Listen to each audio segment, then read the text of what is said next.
62 साल है, मैं 31 साल का हूं, यानी कि सब मुझसे दुगनी से ज्यादा उम्र के हैं। मैं आज अपनी नई नस्लों से खास तौर से गुफ्तगू करने के लिए खड़ा हूं। उमरी कला के बारे में एक बात मशहूर है कि ये वो सरजमीन है, ये जो नगर पंचायत है, ये जिधर पर रुख कर लेती है पूरी काठ विधानसभा उस तरफ चली जाती है। इस सरजमीन को सलाम करता हूं, इस मिट्टी को सलाम करता हूं जो हवाओं का रुख बदल देती है। मैं आपके सामने खड़ा हूं, पिछले 12-13 दिन से मुसलसल मुरादाबाद की गलियों की, यहां के कूचों की, यहां के इलाकों की खाक छान रहा हूं। आज आप तक पहुंचा हूं। उमरी कला वालों, ये वक्त बड़ा मुश्किल वक्त है। ये चुनाव महज एक लोकसभा का चुनाव नहीं है, ये चुनाव आपकी आने वाली नस्लों के वजूद का चुनाव है। ये चुनाव आने वाले हिंदुस्तान के मुस्तकबिल का चुनाव है। ये वो चुनाव है जो ये तय करेगा कि जंतर मंतर पर बाबा साहब भीमराव अंबेडकर का बनाया हुआ संविधान जलाया जाएगा या संसद भवन में उस संविधान की कस्में खा के हिंदुस्तान चलाया जाएगा। ये चुनाव इस चीज का चुनाव है। लेकिन आज मैं कुछ अलग गुफ्तगू करना चाहता हूं आपसे। ये चुनाव लखनऊ में सरकार बनाने का चुनाव नहीं है, ये चुनाव दिल्ली में सरकार बनाने का है। दिल्ली की गद्दी से जालिम तानाशाह को उतार फेंकने का, उखाड़ फेंकने का चुनाव है। और इस लड़ाई में मैं भी मुरादाबाद की आवाम के नाम हूं, आपकी मोहब्बतों पे कुर्बान हूं। मैं 4 आंकड़े पढ़ता हूं कि बुजुर्गों की विरासत पर अभी तक नाज करता हूं। मुझे लगे कि जो जोश उमरी कला का मुझे बताया गया है वो दिखाई भी पड़ना चाहिए। एक एक शख्स की दुआएं और एक एक शख्स की मोहब्बतें शामिल हो।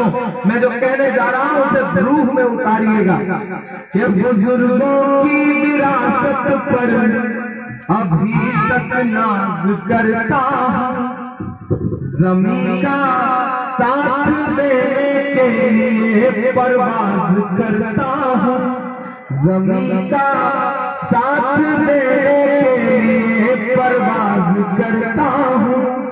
सियासत जंग है इस दौर में जमहूरियत वालों, मुरादाबाद से इस जंग का आगाज़ करता हूं, मुरादाबाद से इस जंग का आगाज़ करता हूं।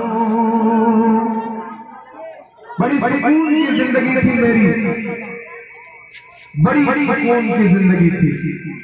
मुशायरों में हजारों हजार की भीड़ आती थी सुनने के लिए। सर पर दुआओं और मोहब्बतों के हाथ होते थे। लेकिन 8.5 महीने पहले एक दिन राहुल गांधी जी के साथ बैठा था मैं, तो उन्होंने मुझसे एक बड़ी संजीदा बात कही। उन्होंने मुझसे कहा कि इमरान प्रताप रही, आप मजलूमों की आवाज बन के बोलते हैं, आप अपने लोगों का दर्द गाते हैं, आप समाज के दबे कुचले और जुल्म का शिकार हुए लोगों के लिए नज़्में पढ़ते हैं, लेकिन इसका हासिल क्या है? मैं चौंक गया, मैं अवाक रह गया। मैंने कहा फिर राहुल जी बताएं क्या करना चाहिए? तो उन्होंने मुझसे कहा कि अगर सच में आवाम के दर्द पर मरहम लगाना चाहते हो, आवाम के आंसुओं को पोंछना चाहते हो, तो जाओ चुनाव लड़ो, सांसद बनो, पार्लियामेंट पहुंचो और पार्लियामेंट में खड़े होकर के उन्हीं मुद्दों पर आवाज बुलंद करो ताकि तुम्हारी आवाज तारीख के पन्नों में दर्ज हो सके। वरना शायरी सुना करके कब तक आवाम का दिल बहलाते रहोगे?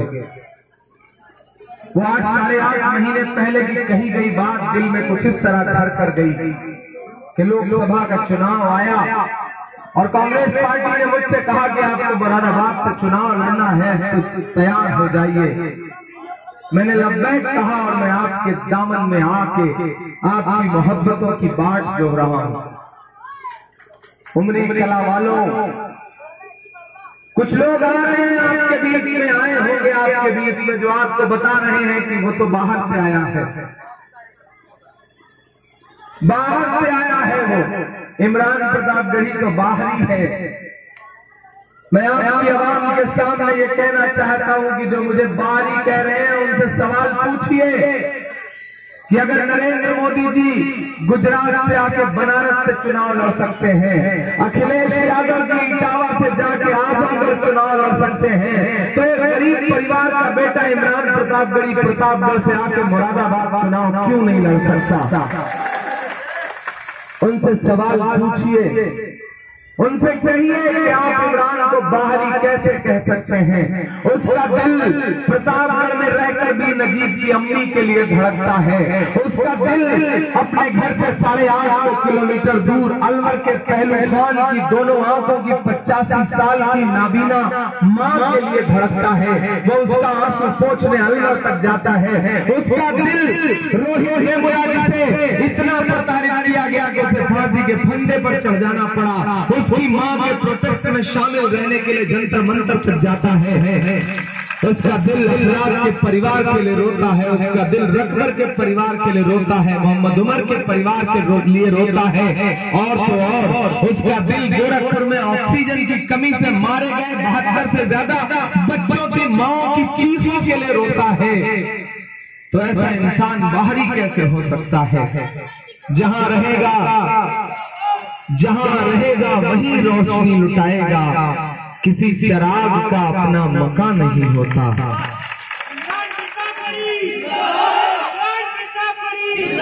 मीडिया वाले मुझसे सवाल कर रहे हैं कि शायद साहब आप नेता बन के मुरादाबाद आए हैं। मैं उनसे कह रहा हूं कि नहीं मेरे भाई, मैं नेता बन के नहीं आया हूं, मैं तो बेटा बन के आया हूं। उमरी कला वालों, इसमें बहुत सारे ऐसे लोग होंगे जो कांग्रेस पार्टी और उसकी नीतियों में यकीन करते होंगे, लेकिन इसमें एक बड़ी तादाद भीड़ की भी है जिसने कभी साइकिल की सवारी करी है तो कभी हाथी पर भी सवारी करी है। लेकिन आज तो मुझे सुनने के लिए आए हैं। मैं उनका शुक्रिया अदा करता हूं कि कम से कम आप मुझे सुनने आए हैं। अगले आने वाले 10 मिनट मुझे सुनिएगा, फिर मैं आप पे फैसला छोड़ता हूं कि घर जाके जो दिल करे वो फैसला करिएगा। मुझे आपसे कोई शिकायत नहीं होगी। मैंने कहा ना, ये लड़ाई लखनऊ में सरकार बनाने की नहीं है। ये लड़ाई एक ऐसे शख्स को गद्दी से उतार फेंकने की लड़ाई है जो शख्स 50 से ज्यादा मौतों का मॉब लिंचिंग के नाम पे गुनहगार है। जो शख्स नोटबंदी करके आपको ईवीएम नहीं बल्कि एटीएम की कतारों में 3 दिन तक लगने का तोहफा देता है और 1 से 25 तो ज्यादा से मौतें होती हैं उससे।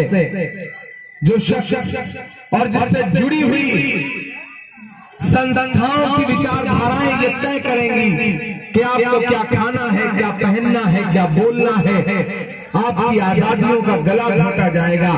ऐसे शख्स को गद्दी से उतार फेंकने की लड़ाई है ये। और आपको उम्मीद है कि गठबंधन से जो प्रत्याशी हैं वो आपकी इस लड़ाई में आपको अंजाम तक पहुंचा देंगे। तो मैं बस आपके सामने एक बात कहता हूं, वो लोग जो समाजवादी विचारधारा को भी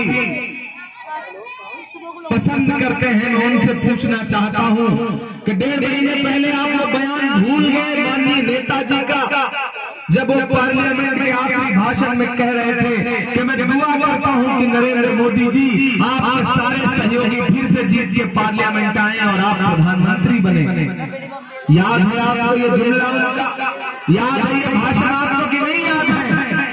याद है ना?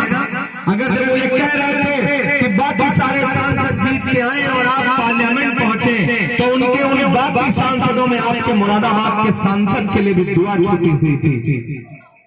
कब समझिएगा इस बात को? कब समझिएगा इस खेल को? भारतीय जनता पार्टी ने आपको एक उम्मीदवार दिया है, समाजवादी पार्टी ने आपको एक उम्मीदवार दिया है, लेकिन कांग्रेस पार्टी ने आपकी आवाज को उम्मीदवार बनाया है। इस आवाज को कमजोर न पड़ने दीजिएगा, इस आवाज का भरम न टूटने दीजिएगा, वरना आने वाली नस्लों में शायद ही कोई हिम्मत जुटा पाए फिर से मेरी तरह इस लड़ाई में कूदने की। मोहब्बत कौन करता है, सियासत कौन करता है, मुझे मालूम है मेरी हिफाजत कौन करता है। और हम ही ने लाज रखी है बुजुर्गों की यहाँ, वरना सभी टुकड़ों पे पलते हैं, बगावत कौन करता है। और हमारे जैसे ही कुछ लोग आ जाते हैं लड़ने को, नहीं तो जंग में जाने की हिम्मत कौन करता है। मैंने हिम्मत जुटाई है, मेरी हिम्मत को सराहो, मेरे हमराह चलो। मैंने एक शम्मा जलाई है अंधेरों के खिलाफ।